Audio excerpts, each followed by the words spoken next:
So ngayong araw guys, lalagyan ko na nga pala ng artificial grass ang ating mini camper van. Ito nga yung nabili kong artificial grass nung nagtitinda pa kami ng pares. Dumating na nga rin pala tong inaantay ng kapatid kong si Brian. Ito nga pala ang LCD ng kanyang cellphone na ginagamit. Bago nga daw siya pumasok sa school, ikabit ko na nga daw muna tong LCD na in-order niya. So yun guys, ito nga, bagong gising ko lang. Grabe Nes. Medyo kagigising ko lang dyan, katatapos ko lang magkape. Pagkatapos ko magilamos, ito kinuha ko na nga pala yung artificial grass namin nakatabi lang dito. Ito nga ang artificial grass na ilalagay natin dito sa likod ng ating minivan. Ito nga yung binili ko nung nagpaparis pa kami noon. Ito na nga rin pala ginamit namin kay Grabe ni Scart sa aming mga lamesa na pinangtitinda. Napag-isip-isip ko nga guys, mukhang babagay nga dito sa may loob ng ating minivan. Kaya ito, kinuha ko na nga pala yung metro para sukatan yung haba at yung lapad. Para alam ko kung paanong sukat yung gagawin ko sa may artificial grass. Okay lang din talaga yung paghihiwa at paghahati ko neto. Yung mga matitira na hindi ko naman gagamitin dito sa minivan, sisiguraduhin ko magagamit pa rin soon. Hindi man sa ngayon, pero soon magagamit pa rin natin to. May paggagamitan tayo. Shoutout nga dito sa may bago naming alaga dito sa bahay. Tapos sumanap nga lang pala ako ng malapad. Ito nga palang ginamit ko sa may pagkekesame. Ito na ikinuha ko para nga pala ito pandiretso sa may hiwain ko. Wala na rin kasi ako makitang iba, kaya ito na ginamit ko. Hanggang sa ito na nga guys, nagkaroon na ng guwit at alam ko na kung anong susundan ko. Kumbagay, para nagkaroon ng marka. Kaya ito na yung sinundan ko sa may paghihiwa. Then tanan! Ito na guys, tapos na. Sana nga naman, saktuhan lang sa loob. Saktuhan lang yung pagkakalagay natin guys. Tapos ito namang hihiwain ko naman guys, panglalagay naman sa may kabila pa sa loob, sa ilalim ng upuan. Grabe guys, pumagay talaga sa may loob na itong ating minivan. Ito na ang final product niya. Naks naman, diba?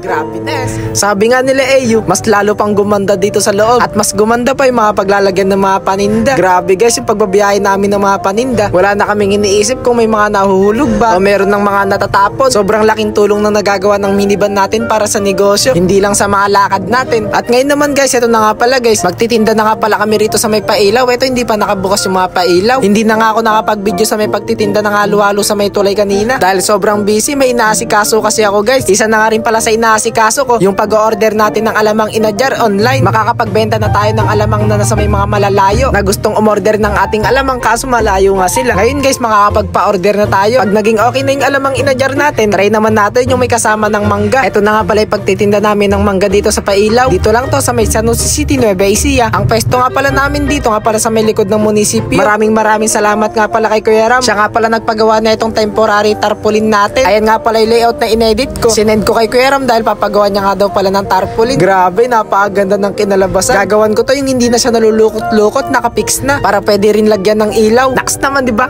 Grabe Nes. Nagpasama na nga rin pala ako dito kay paring Eser dahil kinuha nga pala namin yung bago kong lutong alamang na pahabol. Doon pa lang kasi sa may pagtitinda namin ng mangga sa may tulay, halos maubos na yung alamang namin. Maraming salamat po ulit kay Sir RJ na nagbigay netong ating upuan. Grabe, napakaganda talaga. Lagi ko na tong dala. Dito nga sa pwesto may kanya-kanyang mga ginagawa. May nagbabalat, may naghihiwa, meron naman nagtatab. Dahil dito kasi sa pwesto guys, ang binebenta nga pala namin dito per kilong mangga, mga naka-stick at saka nakatab. Bali may mga tinda rin kaming halo-halo ngayon, kaso iilan lang. Kaya yung halo-halo namin maya-maya lang din guys, naubos na. Naks naman, diba? Maraming salamat po sa mga nagiging customer namin sa tulay, pati nga rin pala sa Pailaw. Kinabukasan nga pala guys, yung cellphone nga pala ng aking kapatid, dumating na yung order niyang LCD para nga pala sa cellphone na ginagamit niya. Nasira na kasi yung LCD niya, natuluyan na. Kaya ayun, wala na siyang ginagamit na cellphone. Kaya ito, umorder siya ng LCD na ikakabit dito sa cellphone na ginagamit niya. Tapos ikakabit ko na lang. Bago nga daw siya pumasok sa school, ikabit ko na nga daw muna to. Sa mga hindi pa nakakalam guys, isa nga pala sa pinagkakakitaan ko yung paggagawa ng cellphone. Nung nagtatrabaho pa ako sa Iyawan, nahinto lang dahil nga sa may naging sobrang busy ako sa pagiging photographer ko noon. Dahil isa nga rin pala akong freelancer photographer noon. Tumatanggap ako ng any event basta kailangan nila ng photographer, video. Grabe guys, maraming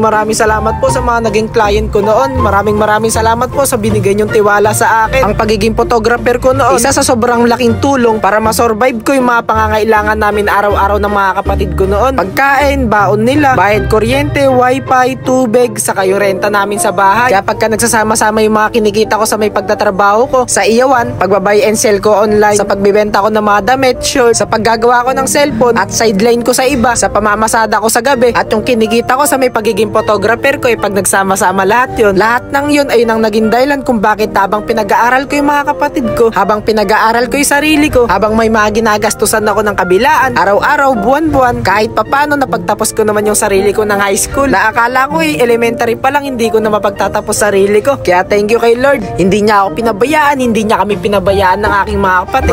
Maraming salamat sa mga patuloy na sumusuporta. Then by the way guys, ito na nga pala guys, tapos na nga rin pala ang cellphone ng aking kapatid. Napalitan ko na ng LCD na bago. Ito guys, nagsindi na siya, bali magcha-charge na lang. Hanggang dito na muna itong video natin na to guys. Maraming salamat sa inyong pagsama.